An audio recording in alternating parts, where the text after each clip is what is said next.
जिस तरीके से सवाल दारू खुल भी जाएगा, मैं मान लिया, या नहीं खुलेगा, या जिद पर जो भी हो, पॉलिसी भले पॉलिसी समय समय पर चेंज होने के लिए बनती है।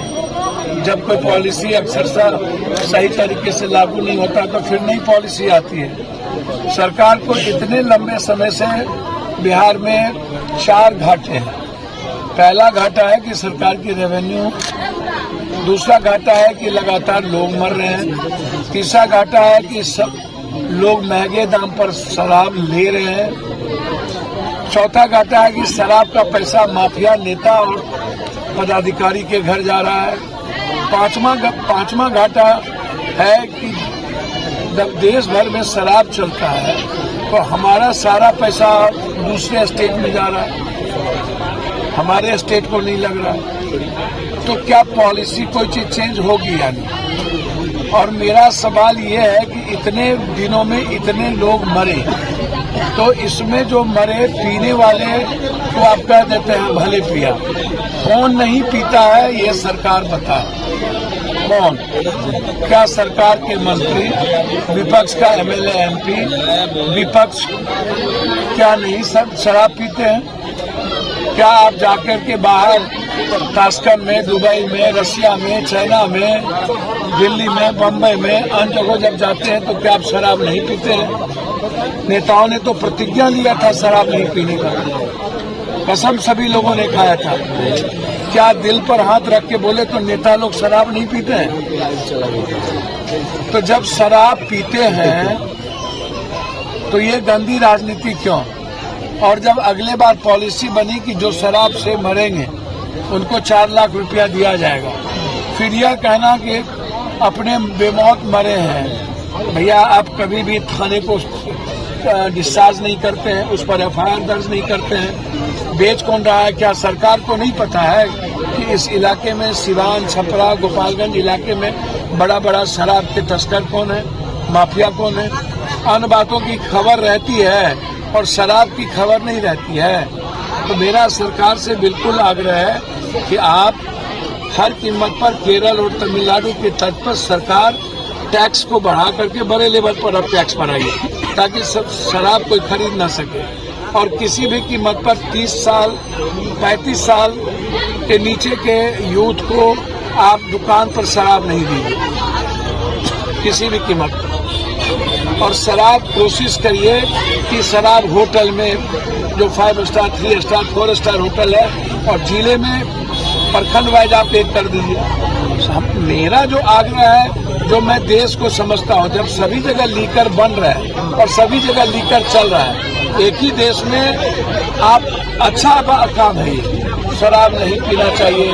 मैं कामों को गलत नहीं मानता हूँ, सही काम है कि शराब नहीं पीना चाहिए, लेकिन किसी भी चीजों को आप ब्रेक करते हैं तो नया रास्ता लेता है। बांध दिए तो बाढ़ आता है, बांध नहीं रहती, अन्य कंट्री में बांध नहीं है तो बाढ़ नहीं आती है। जब आप कोई रास्ता रोकिएगा तो नया रास्ता अख्तियार करता है। और अंतिम सवाल मेरा पूरे नेताओं से, जो बक ज्यादा करते हैं कि हम शराब खोल देंगे, रेवेन्यू यहाँ से आ जाएगा, ऐसा करेंगे, हम पहले जानना चाहते हैं कि जहरीली शराब के लिए पॉलिसी क्या होगी।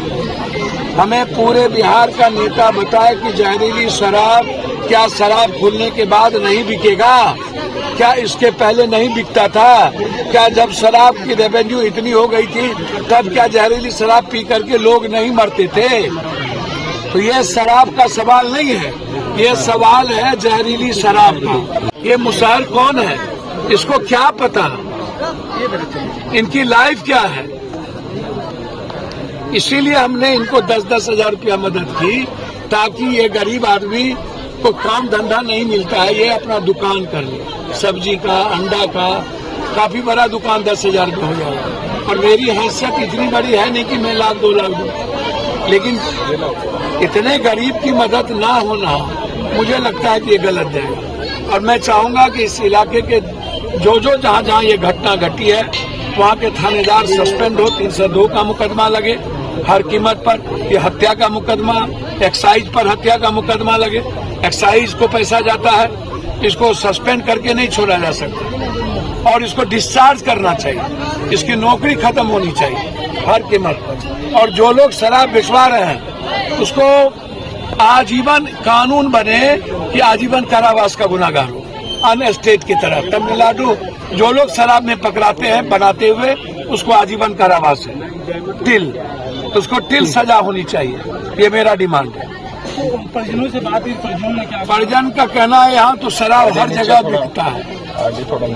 हमने कहा कैसे लिए, कहा लिए, बोला तो सभ्य जगह बिकल है, हम क्या करी, तो मैं क्या कही, तो बाहर से शराब आता है और उसके बाद यहाँ पर लोग बेचते हैं। यही तो स्थिति है।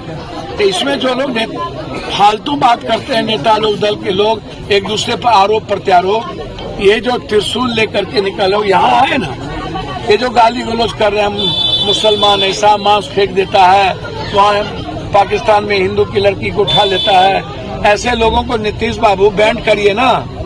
सुप्रीम कोर्ट का ऑर्डर है, जेल में बंद करिए। हम ऐसे लोगों को एक कदम नहीं निकलने देंगे जो किसी जाति को गाली दे और जो किसी धर्म मजहब के नाम पर नफरत पैदा करे। आप जाति को कैसे गाली दे दीजिएगा, वो या पप्पू यादव का बेटा हो, यहाँ आकर के काम करे ना। जो गाली गलौज देते हैं 51 आदमी लगभग बड़े हैं, 49 आदमी अभी तक नहीं। इससे बड़े ट्रेजरी का क्या हुई, इससे बड़ी घटना तो कुछ है नहीं। तो बिहार में जिस तरह शराब बंद है, अवैध शराब भी बंद होनी चाहिए। भैया मैं अवैध शराब की ही तो बात कर रहा हूँ। मरते दम तक बंद होनी चाहिए। सबसे पहले अवैध शराब ही बंद होनी चाहिए। और हम नीतीश जी से हाथ जोड़ के पैर पकड़ के कहते हैं, आपकी पॉलिसी गलत हो सकती है, आपके विचार गलत नहीं है, लेकिन पॉलिसी ठीक नहीं है।